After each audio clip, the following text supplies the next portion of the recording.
जय हिंद साथियों, आप सभी का स्वागत है। तो आज हम बात करेंगे आपके ऑपरेशन और अभियान और योजना से पूछे गए सभी महत्वपूर्ण क्वेश्चंस को। ठीक है, तो चलिए, और पहला क्वेश्चन आपके सामने दिया गया है। पूछा है इसमें कि जो है निम्नलिखित में से किस केंद्रीय मंत्रालय ने हाल ही में 2022 में युवा 2.0 योजना का शुभारंभ किया है। तो ये किया है आपके एजुकेशन मिनिस्टर ने, यानी कि शिक्षा मंत्रालय ने जो है इसको क्या किया है, शुभारंभ किया है। ठीक है, बाकी व्याख्या देख सकते हैं आप। ठीक है, अगला क्वेश्चन है कि 28 नवंबर 2022 को मुख्यमंत्री नीतीश कुमार, जो कि बिहार के यहाँ पे पता है, गंगा जल आपूर्ति योजना का उद्घाटन किस स्थान पर किया है? तो वो किया है आपके बोध गया में, यानी कि ऑप्शन नंबर ए आपका राइट आंसर हो जाएगा। ठीक है, तो बोध गया में इसका उद्घाटन किया है नीतीश कुमार ने। उसके बाद से अगला क्वेश्चन है कि गरुड़ शक्ति अभ्यास का 8वां संस्करण, जो कि द्विपक्षीय सैन्य से सैन्य अभ्यास है, अभी हाल ही में भारत में निम्नलिखित में से किस देश के विशेष बलों के बीच किया गया है? तो ये किया गया है आपके इंडोनेशिया, और इंडोनेशिया की राजधानी आपको पता है जकार्ता, जापान का टोक्यो, भूटान का थिम्पू होता है। ठीक है, तो इतना ध्यान रखेंगे। म्यांमार का क्याथ होता है। ठीक है, म्यांमार की बताइएगा क्याथ होता है कि कुछ और होता है, बताइए कमेंट बॉक्स में। ठीक है, चलिए अगला देखिए, और अगला क्वेश्चन ये रहा आपके सामने। इसमें पूछा है कि जंगल युद्ध और आतंकवाद रोधी ऑपरेशन में भारत नेपाल किसके बीच, भारत नेपाल और किसके, आतंकवाद रोधी यानी आतंकवाद के खिलाफ संयुक्त प्रशिक्षण अभ्यास का 16वां संस्करण दिसंबर 2022 में नेपाल आर्मी बैटल स्कूल सालझंडी में आयोजित किया गया था। इस अभ्यास का नाम क्या है? तो देखिए, इस अभ्यास का नाम है आपका सूर्य किरण, यानी कि ऑप्शन नंबर डी इसका क्या हो जाएगा, राइट आंसर हो जाएगा। ठीक है, चलिए व्याख्या दे सकते हैं, और अगला क्वेश्चन आपके सामने ये रहा। इसमें पूछा है कि स्किन बोट 23 संयुक्त सैन्य अभ्यास किन देशों के बीच किया गया था? ठीक है, किन देशों के बीच किया गया था? तो ध्यान रखिएगा, ये किया गया था भारत और यूएसए के बीच। किसके बीच? तो ध्यान रखिएगा, भारत और नहीं, यूएसए और किसके बीच किया गया था, जापान के बीच किया गया था, यानी ऑप्शन नंबर सी इसका राइट आंसर हो जाएगा। ठीक, बाकी व्याख्या देख लीजिए अच्छे तरीके से। अगला क्वेश्चन है कि अभ्यास सी विजिल 22 के बारे में निम्नलिखित कथन में विचार करें। इसका उद्देश्य समुद्री सुरक्षा और तटीय रक्षा के क्षेत्र में भारत की तैयारी को आकलन करना है। ठीक है, दूसरा है कि यूएसए और जापान की नौसेना भी इस अभ्यास में शामिल हुई है। ठीक है, तो देखिए दोनों से केवल जो है इसमें बात करें तो कौन सा सही है, तो केवल एक ही सही है, यानी कि ऑप्शन ए ही इसका क्या होगा, राइट आंसर हो जाएगा। यानी कि अभ्यास सी विजिल 22 15 और 16 नवंबर 2022 को भारतीय नौसेना द्वारा पैन इंडिया तटीय रक्षा अभ्यास का आयोजन किया गया है। ठीक है, और यह अखिल भारतीय तटीय रक्षा अभ्यास का तीसरा संस्करण है। कौन सा संस्करण है भाई साहब? तीसरा संस्करण है। ठीक है ना, ध्यान रखेंगे। अगला क्वेश्चन अगला है कि भारतीय सेना और उज्बेकिस्तान सेना के बीच संयुक्त सैन्य अभ्यास दुस्तलिक का चौथा संस्करण कहाँ आयोजित किया गया था? तो ये जो किया गया था कहाँ पे, तो ये ध्यान रखेंगे, ऑप्शन नंबर सी यानी कि पिथौरागढ़ में किया गया था। ठीक है, उसके बाद अगला क्वेश्चन ये रहा। टाटा पावर सोलर ने किस राज्य में भारत की सबसे बड़ी फ्लोटिंग यानी कि तैरती सौर ऊर्जा परियोजना शुरू की है? तो ये शुरू की है कहाँ पे, तो ध्यान रखेंगे केरल में किया गया है। कहाँ पे किया गया है? केरल में, यानी कि केरल इसका राइट आंसर हो जाएगा। कितना मेगावाट? ध्यान रखिएगा 101 मेगावाट। ठीक है, MW मेगावाट होता है। उसके बाद अगला है कि INS तरकस ने लाल सागर में नौसेना के जहाजों अल्माज PC 411 और निमेन पासी 413 के साथ एक समुद्री साझा अभ्यास का आयोजन किया है। तो किसके साथ किया है? तो देखिए इसका जो राइट आंसर होगा वो आपका सी।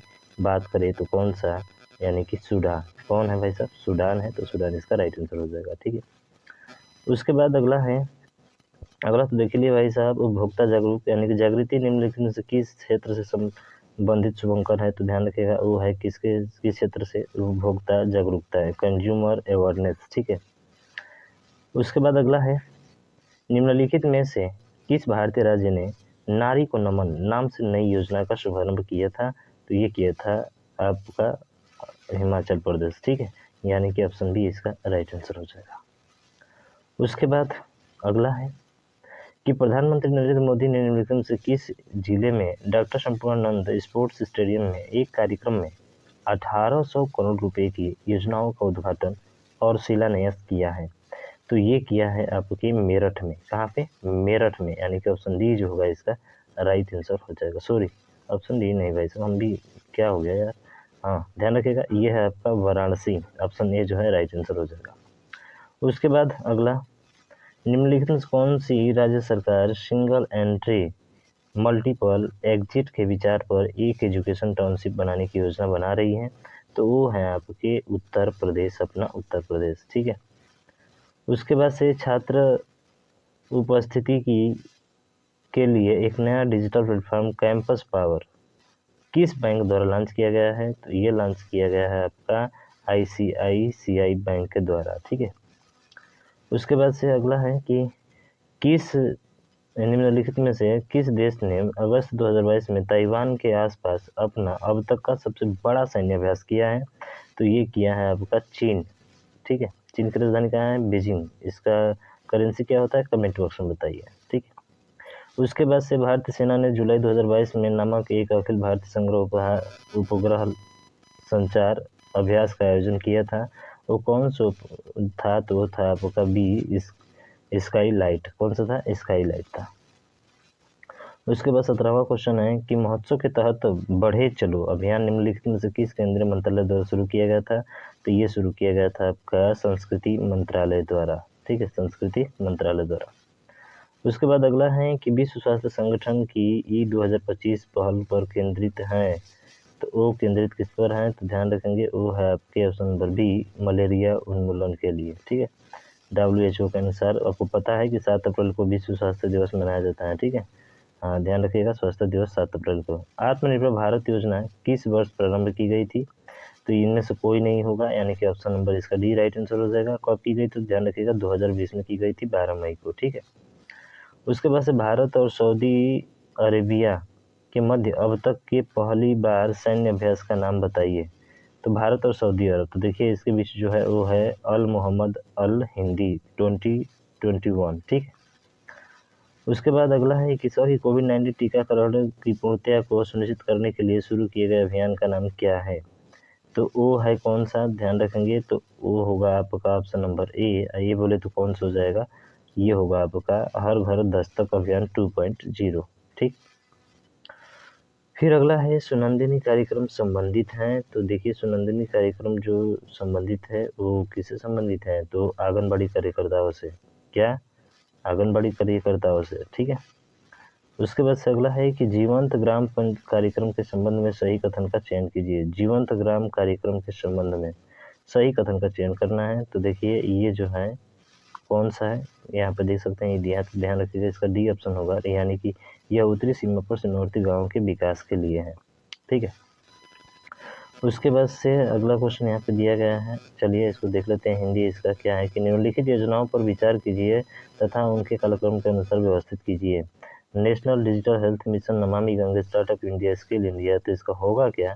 तो देखिए इसका होगा आपका, यहाँ पे देख सकते हैं, स्किल इंडिया 15 जुलाई 2015 को पहले होगा, स्टार्टअप इंडिया 2016 को, 16 जनवरी को, नेशनल डिजिटल हेल्थ मिशन 15 अगस्त 2020 को, ठीक है।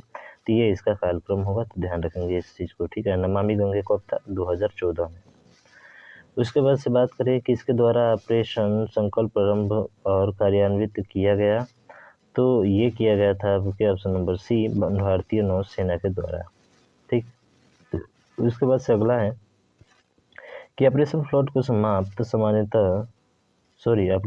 को सामान्यतः किस नाम से भी जाना जाता है? तो ध्यान रखिएगा इसको श्वेत क्रांति के नाम से भी जाना जाता है, यानी कि ऑप्शन बी इसका राइट आंसर हो जाएगा। उसके बाद से इंडिया स्कीम निम्नलिखित से किस मुद्दे से संबंधित है? तो ध्यान रखिएगा ये संबंधित है आपके किससे? तो ऑप्शन नंबर सी, यानी कि महिलाओं, अनुसूचित जाति और अनुसूचित जनजाति समुदाय के बीच उद्यमशीलता को क्या करना? बढ़ावा देना, ठीक है, उसको बढ़ावा देना। उसके बाद अगला है कि पोषण अभियान का उद्देश्य किस उम्र के बच्चों को पोषण के सुधार लाना है? तो ध्यान रखिएगा वो है आपका ऑप्शन नंबर ए 0 से 6 साल तक के बच्चों में, ठीक है। उसके बाद से राष्ट्रीय स्वास्थ्य कार्यक्रम के अंतर्गत आयुष के एकीकरण की व्यवस्था की गई है। तो वो की गई है किसके द्वारा? तो ध्यान रखिएगा वो होगा इसका राइट आंसर डी, यानी कि राष्ट्रीय कैंसर, मधुमेह, हृदय रोग एवं स्ट्रोक नियंत्रण एवं रोकथाम कार्यक्रम NPCDCS, ठीक है, जिसके तहत। अब उसके बाद अगला है कि योजना, ठीक है, रोड टेप योजना स्कीम के संबंध में निम्नलिखित कथन पर विचार कीजिए। देखिए 2 दिया है, विश्व व्यापार संगठन WTO, वर्ल्ड ट्रेड ऑर्गेनाइजेशन, ठीक है, जो भारतीय व्यापार निर्यात योजना का स्थान लेगा। क्या ये सही है? यह योजना वर्तमान प्रतिवेदी केंद्रीय, राज्य एवं स्थानीय कर एक शुल्क की प्रतिपूर्ति करता है। तो देखिए इसका केवल जो है आपका एक ही सही है, दूसरा क्या है, गलत है, ठीक है, ध्यान रखेंगे, बाकी व्याख्या देख सकते हैं। उसके बाद बोला है कि स्वामित्व योजना के संदर्भ में निम्नलिखित कथनों पर विचार कीजिए। स्वामित्व योजना, ये बोल रहा है कि मामलों के मंत्रालय द्वारा लॉन्च किया गया था। यह केंद्र प्रायोजित योजना है। यह उद्देश्य नागरिकों को अपनी संपत्ति के ऋण अथवा अन्य वित्तीय लाभ प्राप्त करने हेतु एक वित्तीय संपत्ति के रूप में प्रयोग की जाने वाली अनुमति देता है। या उपरोक्त में से कोई नहीं। तो देखिए इसका जो है राइट आंसर होगा आपका ऑप्शन नंबर डी, केवल 3 सही है। 3 बोले तो ये है आपका उद्देश्य नागरिकों को अपनी संपत्ति को ऋण अथवा अन्य वित्तीय लाभ प्राप्त करने हेतु एक वित्तीय संपत्ति के रूप में उपयोग करने की अनुमति देता है, ठीक।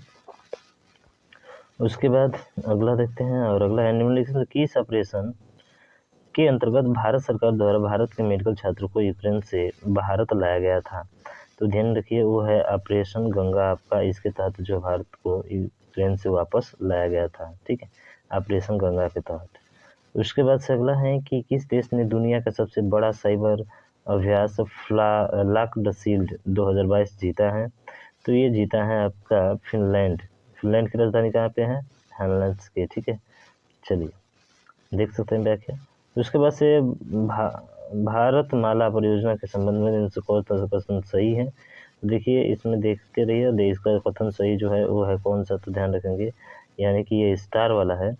स्टार वाला का मतलब भारत माला परियोजना सड़क परिवहन और राजमार्ग मंत्रालय द्वारा वर्ष 2017 से 18 में चलाया जा रहा है, ठीक है। तो इसका ऑप्शन देखने से कोई फायदा नहीं है भाई साहब, ठीक है ना। चलिए तो मुझे ऐसा है कि समझ में आ गया होगा, ठीक है ना। तो ये स्टार वाला है, ध्यान रखिएगा इसका। तो ये खत्म हो गए, ये सभी प्रीवियस ईयर क्वेश्चन आपको पूछे गए थे। मुझे ऐसा समझ में आया होगा, कोई दिक्कत नहीं है सर, उतना व्याख्या एक्सप्लेन नहीं किया, एक्सप्लेन खुद दिया है, आप देख सकते हैं उसको, ठीक है। और इसको ज़्यादा से ज़्यादा शेयर करें, और अभी तक चैनल को सब्सक्राइब नहीं तो सब्सक्राइब जरूर करें। और ये डेली क्लासेज आपकी कितने बजे होती है, सुबह के 6 बजे होती है, ठीक है, करेंट अफेयर्स के प्रीवियस ईयर क्वेश्चन की। तो मिलते हैं हम लोग इस वीडियो में, तब तक के लिए जय हिंद, जय भारत।